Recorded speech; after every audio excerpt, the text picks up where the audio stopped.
Unadhani wanaume wanafaa kupewa paternity leave kama wanawake ile ya 3 months? Si ndio? Kwa nini?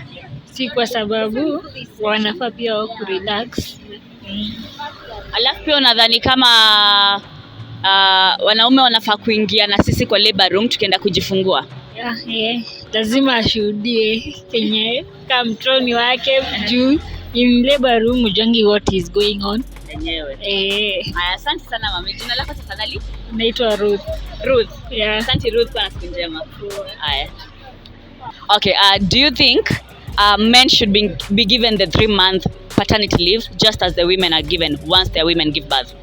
Yeah, I definitely think it's a great idea, and the reason I think so is because we also need to have time with our children when they're born.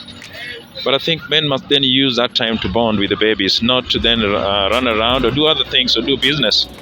But I think if it can be used to bond with the babies, then I think it's a great opportunity. Also to help the ladies at that time, they can have a break once in a while as well. So it's a good idea. Should the paternity leave be longer or shorter, or 3 months is okay? I think we could start with 3 months. It's not too long, it's not too short. So we can start from there, and then we get an experience, and from there we can know whether we want a longer period or a shorter one. Yeah. And do you think DNA should be mandatory after a child is born? The what? DNA. Do you think DNA test should be mandatory once a child is born? Every child? Yeah, like there has been lots of cases these days of children being born out of wedlock, right? Like you cheat on your spouse and you give birth, and then you bring the child, and the father raises a child who is not his. So do you think it's okay for DNA to be mandatory? I don't think it should necessarily be mandatory. What I would advocate for is for it to be cheap and accessible. So when someone feels like they want to do the DNA, it's accessible and it's affordable, it's actually free. That would be good. Yeah. So that is a choice. Yeah. And as a man, would you go with your lady to the labor room, to the labor ward?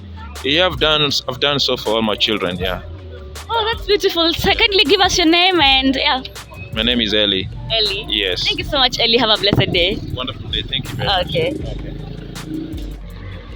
Unadhani wazee wanafaa kupewa paternity leave vile wanawake upewa after mwanamke amejifungua? Mimi kivyangu venye naweza sema hawafai kupewa hiyo miezi 3. Labda apewe mwezi moja, at least asaidie mama kazi za nyumba. Wakati yule amejifungua amsaidie kazi za nyumba. Lakini miezi 3 haifai. Kwa nini? Ataboeka. Atakaa hiyo miezi 3 ataboeka, ataanza kwenda kurandaranda huko nje. Anaacha madamu yake hapo na mtoto. Sasa alipewa hiyo 1 month, akae na mtoto na bibi yake hapo, halafu arudi job. Alafu unadhani pia wazee wanafaa kuingia kwa labor room na sisi wanawake tukijifungua? Hapo ni sawa. Juu ni bwana yako.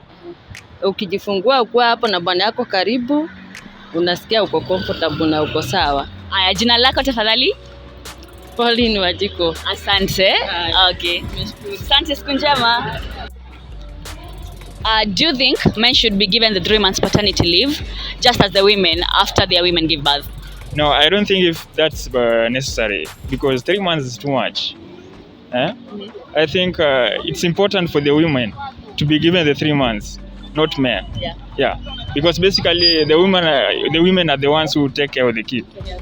The dad is just there to watch and see whatever is going on. They don't take keen interest on the growth of the child. So I think the woman is the one who is supposed to give the 3 months, and not the man. 2 weeks is just enough. Yeah. Okay, and do you think a DNA test should be mandatory due to the high rising cases of infidelity? Should it be mandatory for every child, or it's a parent's initiative to decide whether they are going to take the DNA test? No, I don't think if that's necessary. I think it is the decision of the couples to do so. Yeah. It should not be mandatory. Yeah. And as a man, will you go to the labor ward with your woman while she's going to give birth? It depends. It depends. I don't think if I will want to be in that position. Yeah, I don't think if I want to be in that position. Yeah. Your name's kindly? My name is John Opio. John. Yeah. Thank you so much, John. Have a good day. Okay, you too. All right. Okay. Unaona kama wazee wanafaa kupewa paternity leave vile wanawake upewa after kujifungua? Wanaweza pewa akiwa wanasaidia wamama. So ni kama wanasaidia ndo wanaweza pewa tu. Akiwa wana assist wa mama nyumbani, saa zenye wako leave wanaweza pewa. Unadhani inafaa kuwa refu ama fupi? 1 month ama hiyo 3 months ama 6 months? Pewa hiyo 3 months ama 2 months. Na pia unaona kama wazee wanafaa kuingia na sisi kwa labor room tukienda kujifungua. Wanafaa waingie ndio waone what we go through. Ndio azino wakitutreat wanajua venye wanatutreat through what we go through. That labor. Aya, asante sana. Jina lako if you don't mind? I'm Rose. Thank you so much. Have a good day. Aya. Unadhani wanaume wanafaa kupewa paternity leave ya 3 months kama wanawake?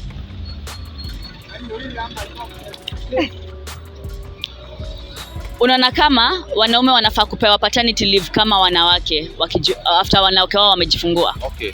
As for me naweza ona as for women it's understandable. Wanafaa kupewa like hiyo wanapewanga is it 3-4 months?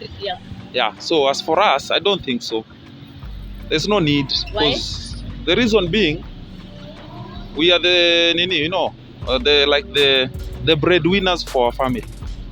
So mtu akipewa hiyo time unless maybe for a month but 3 months like hiyo ni muda mrefu sana for a month kupewa paternity leave. Okay, anaweza pewa depending on the circumstances.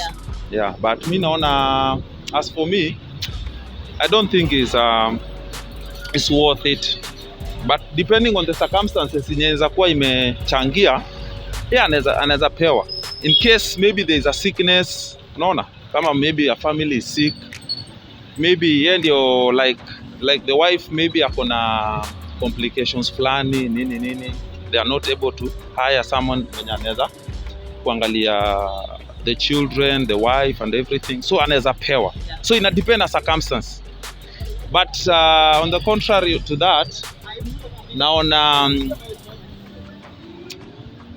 it's it's 50-50. Yeah.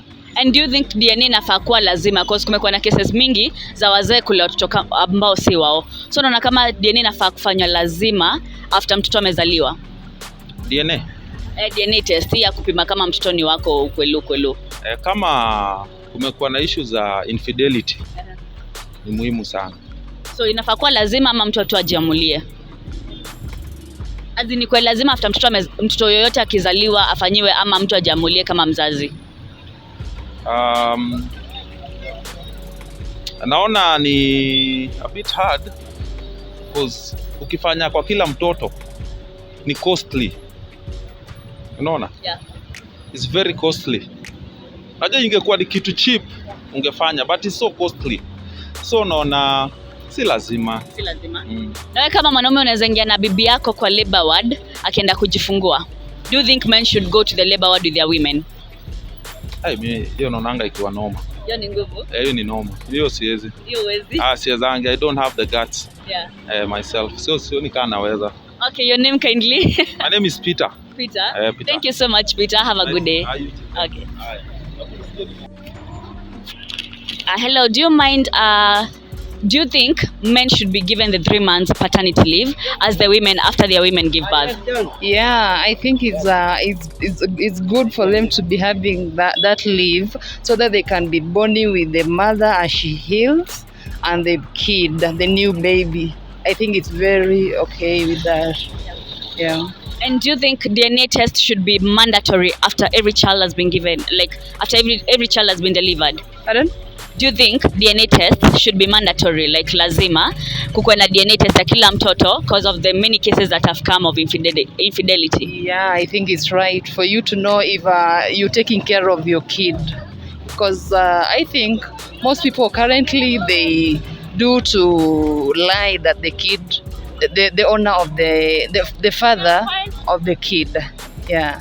So should it be mandatory ama the choice of a parent? I think it should be mandatory for you to be sure. Yeah. And as a mother, would you advocate for your man to come with you to the labor ward while you're giving birth? Yeah. I prefer that so that you can know the process that I go through giving birth. Yeah. All right, your name kindly if you don't mind? I'm Vera. Vera? Yeah. Thank you so much. Have a good day. Good day. Okay. Okay. Bye. Hello, do you think men should be given the 3 months paternity leave after their women give birth? Yes, they should be given the paternity leave. Yeah. Actually, I've been a beneficiary of paternity leave of 90 days, especially when my wife when we had twins. This is just about 6 years ago. Yeah, and it was very helpful when I was there with my wife handling the kids. Yeah, so I feel men should really be given that leave. Yeah. And due to the rising cases of infidelity, do you think DNA should be mandatory to every child after he or she is delivered, or should it be like a choice of the couple? I cannot give a valid answer to that, but depending on that particular couple, if they need to do DNA tests, it's up to them. Yeah. For me, my children look like me. All of them, they look like me. So I don't see the need of DNA tests and things of that nature. Yeah. Unless it is so necessary, where there is doubt, where there's been incidences of unfaithfulness in the marriage or in the relationships, then probably, if it is very necessary, then people should go for DNA tests. Yeah. And do you think men should go to the labor room or labor ward as their women are giving birth? Yeah, depending on men, on particular men. I've gone into labor ward twice. Yes, so any man who wants to go there, I think they're free to go. If the nurses allow them to, it's okay. Yes, those who are some are afraid of going in there. Yeah, so it depends on the person. Yes. Okay, thank you so much. Have a good day. All right. Una Radio Africa? Mimi na Radio Africa. Pale Lounge Place. Aya, so utasikiza kwa Mpasho Makena. Yes. Yeah, so nataka uniambie, unaona kama wanaume wanafaa kupewa, nyinyi wanaume mnafaa kupewa 3 months paternity leave venye wanawake upewa pia? Tunafaa kupewa. Kwa nini? Si unajua mwanamke akijifungua sasa mwanamume sasa ndio uwanga namsaidia. Sasa pia kwa hivyo wangu akijifungua anataka usaidizi wangu. So naona ni vizuri kama pia sisi wanaume tungekuwa tunapewa hiyo nafasi pia kukaa na familia karibu wakati huo. Na pia unadhani DNA siku hizi kumekuwa na cases mingi za watoto za wanawake kuwa nje ya ndoa na kuleta watoto wenyewe kwa bwana zao. Unaona kama DNA ni kitu cha muhimu kufanyika, like lazima ikuwe kitu cha lazima? No, sionangi maana wa DNA kwa sababu huyu mwanamke ndio aende kuleta mtoto kutoka nje, kumaanisha mwanamume hakuwa karibu. So kama huko karibu na umeletewa, si ni sawa tu na accept. Kuliko kwenda expenses mingi za DNA. Sasa DNA zinakuwa expensive sana. So mimi naona DNA sio lazima. Alafu mtu akijifungua, mwanamke akijifungua, wewe kama mwanaume unaweza ingia na yeye labor room, unaweza enda ushuhudie akijifungua kwa labor ward. Naye inakuanga ni ngumu.